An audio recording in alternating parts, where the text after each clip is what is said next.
예수님의 이름으로 기도드리옵나이다. 아멘. 네, 어느덧 3월이 시작이 되었습니다. 매섭고 또 추운 바람도 또 추위도 이제 물러가기 시작했고 영상의 날씨가 우리에게 다가오고 있는 것 같습니다. 겨울에 얼었던 모든 것들이 녹아서 봄을 새 생명을 맞이하는 것처럼 우리의 삶에도 새로운 변화가 있을 수 있기를 축복합니다. 네.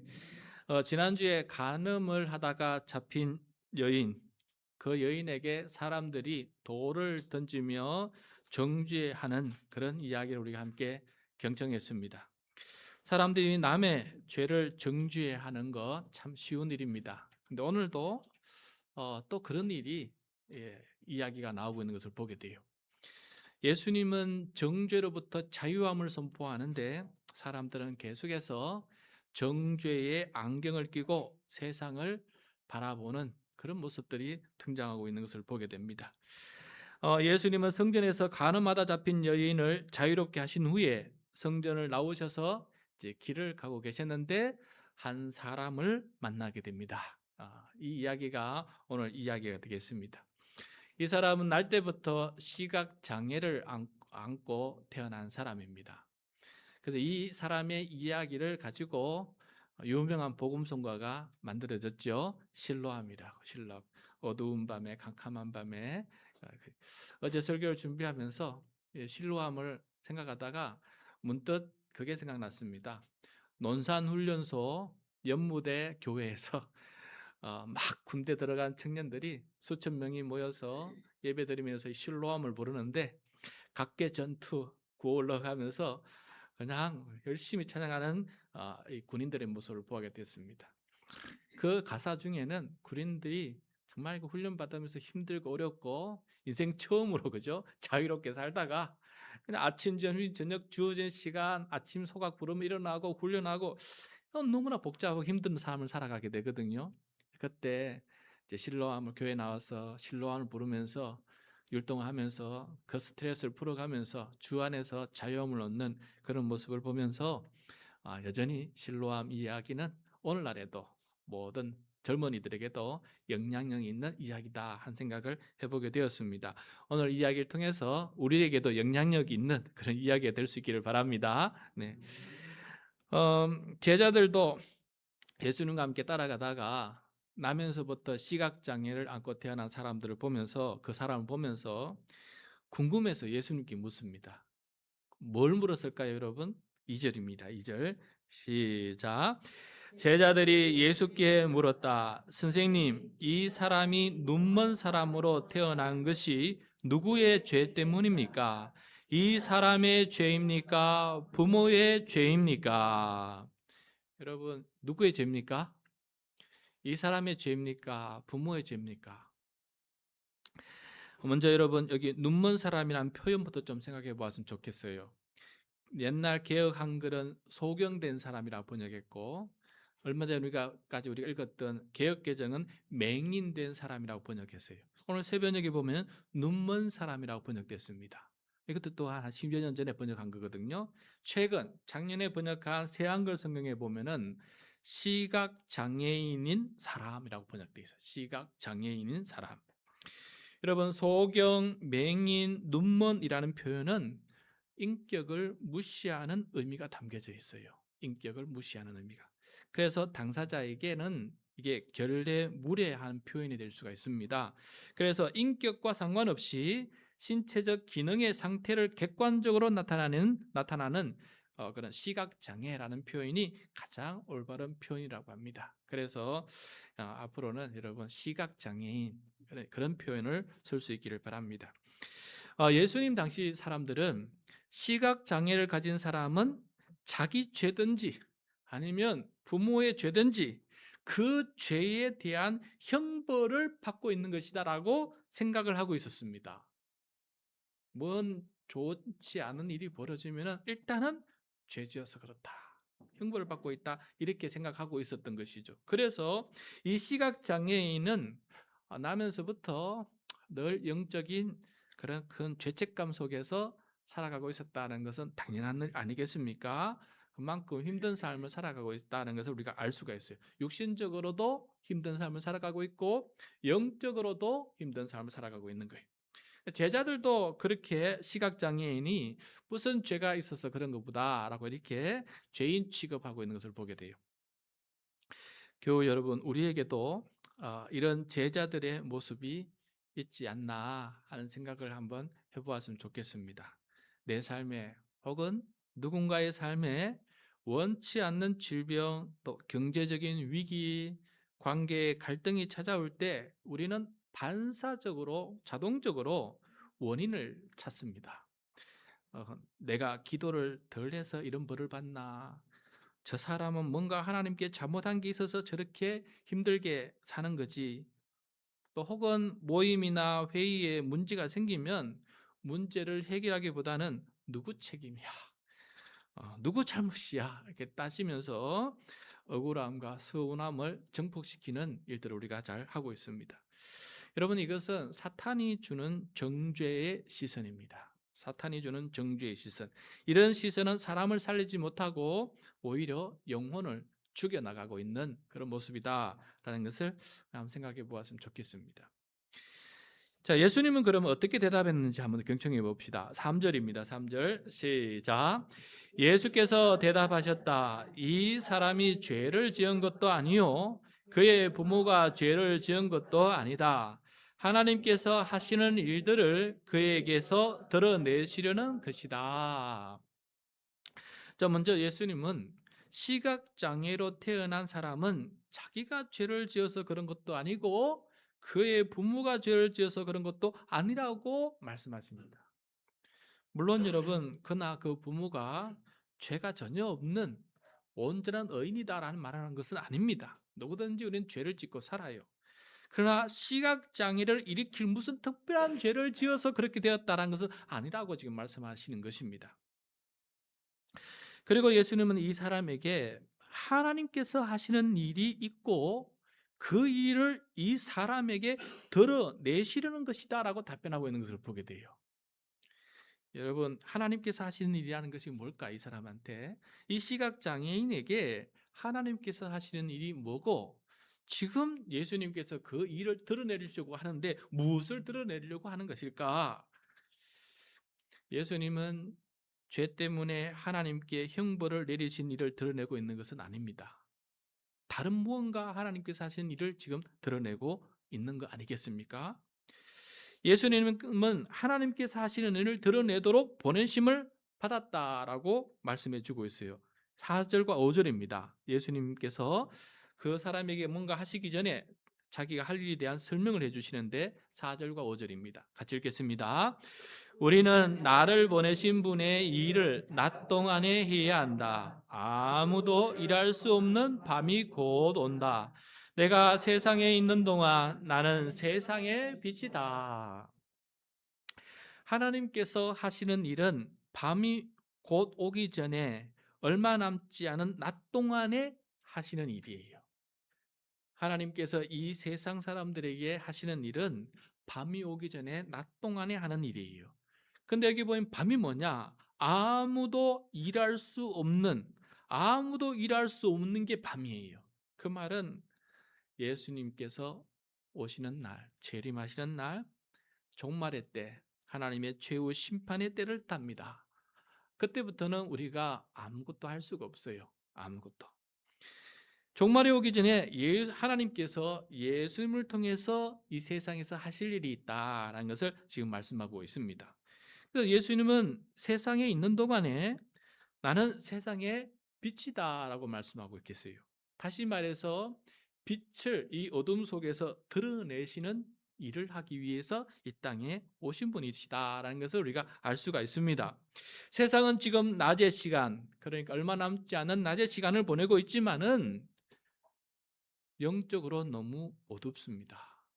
영적인 밤을 지금 지내고 있는 사람들이 너무나 많아요. 그래서 예수님은 이 세상의 영적인 어둠을 밝혀주시는 빛으로 이 땅에 오셨다라고 말씀하고 있어요. 하늘엔 빛이 있으니까 지금 물질적인 빛을 말하는 것이 아닙니다. 영적인 빛을 밝히시기 위해서 예수님께서 이 땅에 오셨다라고 이렇게 말씀하고 있는 것입니다. 세상의 빛이신 예수님은 이 시각 장애인에게 하나님의 일을 지금 하시겠다라고 지금 말씀하고 계시는 거예요. 예수님께서 하나님이 이미 일을 하시는 모습을 그 다음부터 보여주는데 어떤 일을 하고 계시는지 한번 우리가 살펴봅시다. 먼저 6절과 7절입니다. 6절 7절 시작. 예수님께서 이 말씀을 하신 뒤에 땅에 침을 뱉어서 그것으로 진흙을 개어 그의 눈에 바르시고 그에게 실로암 못으로 가서 씻으라고 말씀하셨다. 실로암은 번역하면 보냄을 받았다는 뜻이다. 그 눈먼 사람이 가서 씻고 눈이 밝아져서 돌아갔다.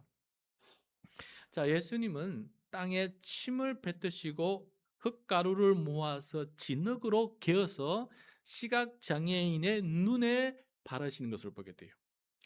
여러분, 말씀의 창조적인 권위를 가지신 예수님이시기 때문에 그냥 눈을 뜨라, 나음을 받아라 하면 충분한 겁니다. 그동안 그렇게 많이 하셨거든요. 그런데 오늘은 그렇게 하지 않고 이렇게 진흙을 이겨서 눈에 바르는 것을 보게 돼요. 앞을 못 보는 이 사람이 자기 눈에 흙을 바르는 모습을 보면서 얼마나 놀라고 당황했겠습니까? 그러나 여기에 귀한 창조의 의미가 있어요.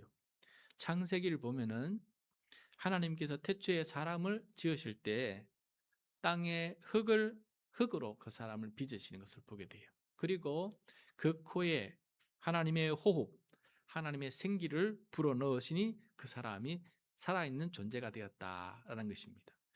지금 예수님은 날 때부터 시력이 없는 이 사람의 눈에 주님께서 당신의 호흡이 담긴 이 침을 그리고 흙을 함께 섞어서 그것을 발라주는 것을 보게 돼요. 이 모습은 창조주 하나님께서 부서지고 결핍된 인생을 다시 온전하게 빚어주시는 재창조의 손길이다라는 것을 은연중에 이렇게 보여주시는 모습입니다.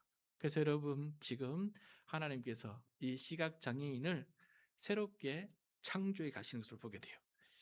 내 인생의 결핍을 다시 빚어 창조의 원래 목적대로 회복시키는 하나님의 일이 지금 이 시각장애인에게 지금 진행되고 있는 것을 예수님께서 보여주고 계시는 것입니다.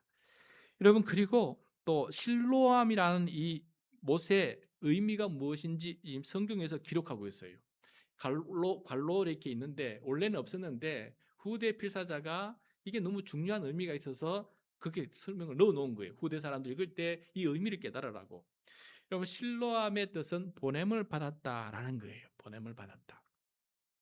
성경에서 진정으로 하나님께로부터 보냄을 받은 구원자는 바로 예수 그리스도 한 분뿐이다.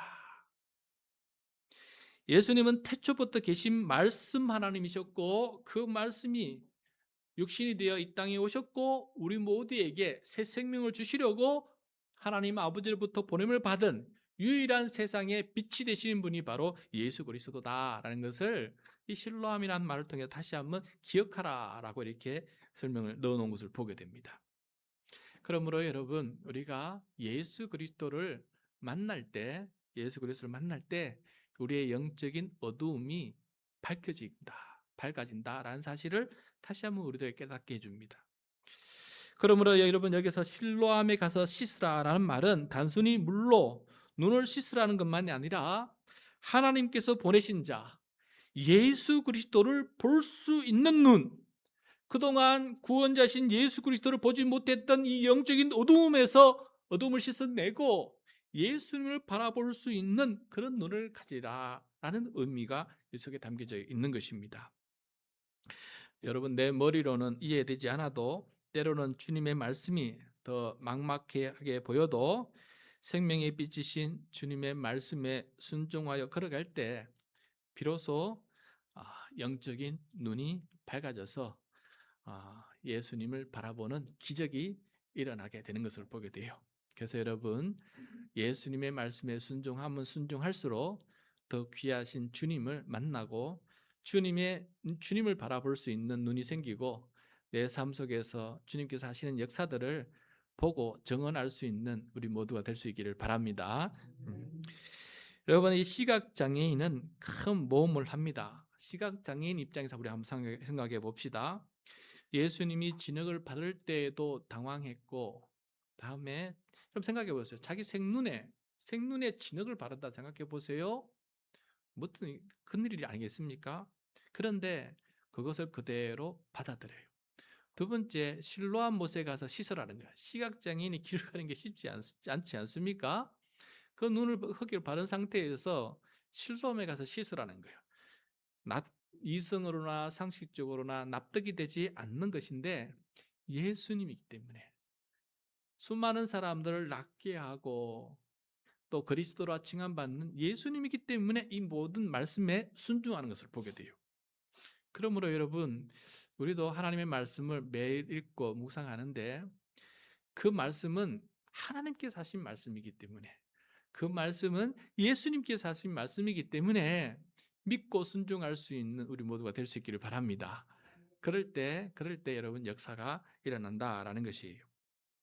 그리고 고난을 대하는 우리의 시선도 제자들과 우리가 같을 때가 많다는 것을 다시 한번 생각하면서 다른 태도를 좀 가졌으면 좋겠습니다. 실패나 질병 앞에서 내가 무슨 죄를 지어서 이런 일이 생겼나, 혹은 저 사람이 무엇을 잘못했길래 저런 고통을 받나 라면서 원인을 찾고 정죄하려고 하는 이런 시선에서 변화를 받아서 예수님처럼 좀 다른 시각을 가졌으면 좋겠습니다. 하나님께서 하실 일이 있나 보다. 하나님께서, 예수님께서 자기 하실 일을 드러내실 것이다.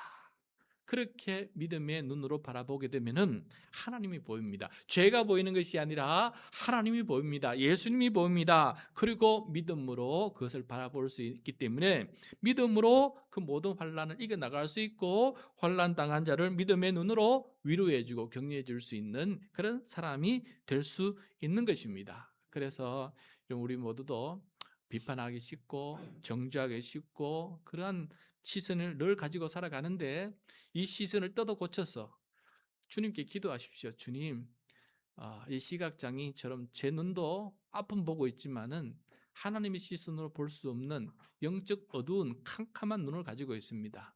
내 이 영적인 어두운 눈을 주님 씻어 주셔서 하나님을 볼 수 있는 그런 눈을 주십시오. 그렇게 기도한다면 주님 반드시 응답해 주실 것입니다. 여러분, 그동안 정죄하던 사람들이 시각을 회복한 사람에게 물어요. 어떻게 눈을 떴게 되었느냐? 네가 어떻게 눈을 뜨게 되었느냐?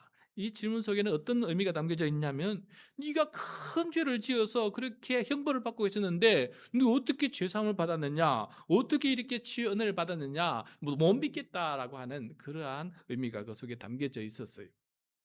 그때 이 사람은 어떻게 대답을 하느냐? 11절입니다. 11절 시작.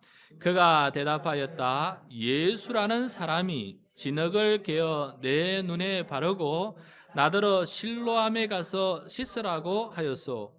그래서 내가 가서 씻었더니 보게 되었소. 자, 나면서부터 시각장애를 가진 이 자신의 눈을 이렇게 보게 만드신 분은 예수님이시라고 증언하고 있는 것을 보게 됩니다. 여러분, 오늘 이야기 이면에 흐르는 숨겨진 큰 주제가 있습니다. 진짜 죄가 무엇이며 진짜 시각장애인이 누구냐라는 질문이에요. 종교 지도자들은 자신들이 육신적으로 눈을 뜨고 있고 율법을 잘 안다고 자부했지만은 정작 눈앞에 계신 구원자 예수님을 통해서 일하시는 하나님을 보지 못하는 영적인 맹인이었어요. 진짜 죄는 어두운 세상의 빛으로 오신 예수님을 거부하고 그 안에서 하나님의 현존과 역사하심을 보지 못하는 진짜 영적 시각 장애인이 문제다라는 것을 오늘 우리들에게 말씀해 주고 있습니다. 여러분, 우리는 영적으로 시각 장애인입니까? 아닙니까? 한국인 최초로 시각 장애인을 딛고 미국 백악관 국가장애위원회 정책 차관보를 지낸 고 강용우 박사님이 계십니다. 그는 중학교 때 축구공에 눈을 맞아서 실명했고 그 충격으로 어머님이 돌아가셨으며 누나마저 과로로 세상을 떠나는 끔찍한 고난을 겪게 되었어요. 세상의 눈으로 보면 저주받은 인생, 누군가의 죄 때문에 망한 인생 같았습니다. 처음에는 그도 깊은 절망 속에서 하나님 왜 하필 저입니까? 하고 원망이 짙었어요. 하지만 그가 예수님을 깊이 만나고 빛이신 주님의 말씀으로 영적인 눈을 뜨자 그의 고백이 바뀌었습니다. 그가 이렇게 말했습니다. 우리는 보통 고난에도 불구하고 성공했다고 말을 합니다. 하지만 저는 나의 시각 장애 때문에 하나님을 더 깊이 만났고 이 장애 때문에 전 세계에 소외된 사람들을 섬기는 도구로 쓰임을 받을 수 있었습니다. 라고 고백합니다. 강용우 박사님은 고난의 원인을 따지는 과거에 머물지 않고 고난을 통해서 일하신 하나님의 미래, 현재를 보게 되었습니다. 이것이 바로 여러분 실로암 못에서 눈을 뜬 사람의 모습이 아니겠습니까? 여러분, 그리고 우리가 즐겨 부르는 찬송가 중에 예수를 나의 구주 삼고 한 찬송, 그다음에 나의 갈 길 다가도록 이 찬송, 인내하신 구세주여 하는 이 찬송, 이뿐만 해서 수많은 찬송가 명곡을 작사한 페니 크로스비라는 분이 있어요. 페니 크로스비라는 분이 있습니다. 그녀는 생후 6주 만에 돌팔이 의사의 잘못된 처방으로 평생 시각 장애인으로 살았습니다. 제자들의 시선으로 보면 그녀의 삶은 의사의 죄 때문이거나 불우한 운명입니다. 그녀도 평생 그의 의사를 원망하며 누구의 잘못이냐라고 따지면서 과거에 묻혀 살아갈 수가 있었습니다. 하지만 그녀는 자신의 시각 장애를 하나님이 하시는 일을 드러내는 도구로 받아들이기 시작했어요. 그는 훗날 이 많은 찬송가를 찬송한 다음에 훗날에 어떻게 고백을 하는지 그의 고백을 한번 들어보겠습니다. 만약 내가 그 의사를 다시 만난다면 나는 그에게 진심으로 고맙다고 말할 것입니다. 내가 육신의 눈이 멀었기 때문에 영적인 눈이 열렸고 평생 주님을 찬양하는 9,000편의 찬송시를 쓸 수 있었기 때문입니다. 그리고 훗날 천국에 가서 내 눈이 뜨일 때, 다시 뜨일 때 내가 가장 먼저 보게 될 얼굴이 나의 구주 예수님의 얼굴이라는 사실이 너무나 감사합니다 라고 이렇게 고백한 것을 보게 돼요. 여러분, 페니 크리스비는 자신의 고난을 정죄의 안경이 아니라 은혜의 안경으로 볼 수 있는 사람이 된 것입니다. 우리도 내 삶의 아픔을 원망의 재료가 아니라 하나님의 영광을 그리는 도화지처럼 그렇게 볼 수 있는 우리 모두가 될 수 있기를 바랍니다. 우리는 지금까지 어떤 눈으로 세상을 보고 나 자신을 보았는가? 남을 비판하고 내로남불하는 율법주의자의 눈으로 혹은 누구 죄 때문입니까? 라는 이 따지는 제자들의 눈으로 세상을 내 자신을 보고 있지는 않았습니까? 오늘 주님은 우리에게 완전히 새로운 시각을 주십니다. 내게 주어진 아픔과 상처 그리고 이웃의 연약함 속에서 하나님의 일을 기대하는 은혜의 시각을 우리에게 오늘 주시고 계십니다. 이 은혜의 시각을 받으면은 영적인 어두움에서 빛으로 나아가는 치유와 회복의 역사가, 창조의 역사가 일어나는 것입니다. 이번 한 주간에도 또 내 삶 속에서도 이해되지 않는 어려움이 찾아올 때 여러분, 하나님 이건 누구의 잘못입니까?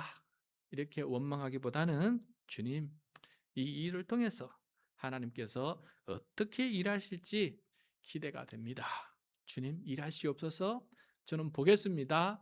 그리고 감사하며 그 모습에 그 하시는 일에 내가 동참하며 살아가겠습니다. 이렇게 고백하면서 우리의 시각이 다른 시각으로 변해서 영적인 시각을 회복해서 날로 더 회복해서 살아갈 수 있는 우리 모두가 될 수 있기를 바랍니다.